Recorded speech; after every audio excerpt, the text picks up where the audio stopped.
जो बिसरा की जो अपन बात करते हैं जिसमें एक लंबी पेंडेंसी है, जी। उसकी क्या वजह होगी? और वो पहले तो मैं वजह पूछूं कि क्या है, अगर आप बताएं तो। विसरा क्या है, सबसे बड़ी वजह है कि पुलिस जो है इनडिस्क्रिमिनेट चीज़ों को हमारे पास भेज रही है। That is the problem, main problem. बड़ा क्लियर कट सर्कुलर है कि यदि पोस्टमार्टम रिपोर्ट इज़ क्लियर कि भाई अगर लगा हुआ है कि बंदा फांसी से लटका हुआ है, दिख रहा है आपको और सामने लटका हुआ है, एफएस डॉक्टर ने भी लिख दिया कि हाँ भाई hanging and death due to asphyxia due to hanging, जी। You should not send the viscera to us. There is no need. उसके लिए सर्कुलर है, विभाग ने जारी किया हुआ है कि ऐसी चीजों को एफएसएल ना भेजें। इससे भी अगर मैं आपको पीछे ले जाऊं जी। तो सीआरपीसी में बहुत क्लियर प्रोविजन ये है, क्लियर प्रोविजन है कि यदि कोई डेड बॉडी मिलती है जिसकी की संदिग्ध अवस्था में मृत्यु हुई है, जी। उसका एक पंचनामा किया जाएगा, 5 लोग देखेंगे और वो एसर्टेन करेंगे कि मृत्यु क्यों हुई है। यदि आईओ को डाउट है कोई कि इसमें उसकी डेथ में कोई डाउट है तो इसको पोस्टमार्टम के लिए भेजेगा। राइट, मतलब यहाँ ये डिस्क्रिप्शन है कि यदि उसको डाउट है तो ही आप पोस्टमार्टम को भेजिए, लेकिन हम 100% भेज रहे हैं पोस्टमार्टम। इवन हार्ट अटैक का केस है, पोस्टमार्टम कराएं।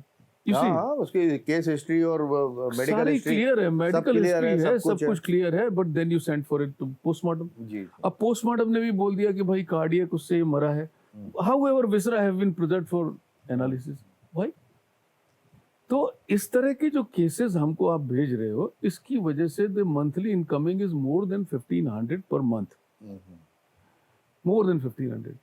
तो उस चीज के लिए अभी तक जो लेबोरेटरीज थी वो कैपेबल नहीं है इतनी बड़ी इनकमिंग को झेलने के लिए। जी। जी। But now what we are doing is कि अभी जो करंट सरकार का जो संकल्प पत्र भी आया है उसमें उन्होंने 10 एफएसएल बनाने की बात कही है। अभी 2 तो हम नई बना ही रहे हैं, रीवा और रतलाम। ये दोनों भी टॉक्सिकोलॉजी लैब ही खोल रहे हैं स्पेशली फॉर विसरा। तो ये 2 प्लस यदि वो 2 और खुल जाती हैं, 3 और खुल जाती हैं, तो we will have 10 laboratories for viscera only.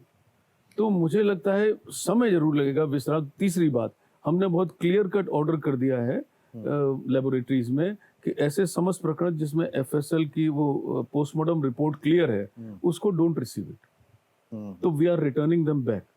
तो धीरे धीरे इधर उनको हम कम कर रहे हैं और इधर तेजी से निपटाने का प्रयास करेंगे और लेबोरेटरीज की संख्या बढ़ानी पड़ेगी।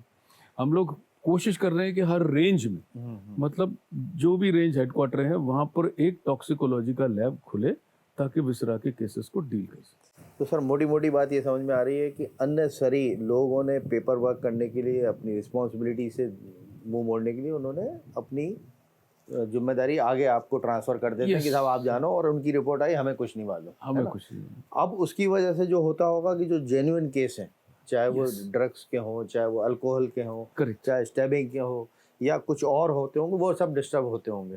True, very true. तो सर ये किस तरह के ऐसे केसेस आते हैं अल्कोहल के, ड्रग्स के या नारकोटिक के, जिसकी वजह से डेथ्स होती है और फिर विसरा आपके पास आता है? फूड पॉइजनिंग के भी जो होते होंगे मैक्सिमम केसेस जो हम लोग डील करते हैं वो जनरली सल्फास पॉइजनिंग रहते हैं और वो चूहा मार दवा जो है ना, इस तरह के केसेस सबसे ज्यादा हमारे पास आते हैं, सल्फास पॉइजनिंग। जी। उसके अलावा कुछ हैंगिंग के केसेस जो जबरदस्ती आ रहे हैं वो केसेस बहुत आते हैं। जी। सेकेंडली एक वो आजकल तो इवन मतलब hospital like AIIMS, hospital like AIIMS पूरा हिस्ट्री जो है वो हार्ट अटैक का करके और दे हैव सेंडिंग अस। तो अब क्या कहें, आदमी को लगता है कि मेरी बचत बनी रहे, मैं बस हो गया, मैंने कर दिया आगे को, उनने जैसा आया उनने कहा हम कुछ नहीं कर सकते, रिपोर्ट आई।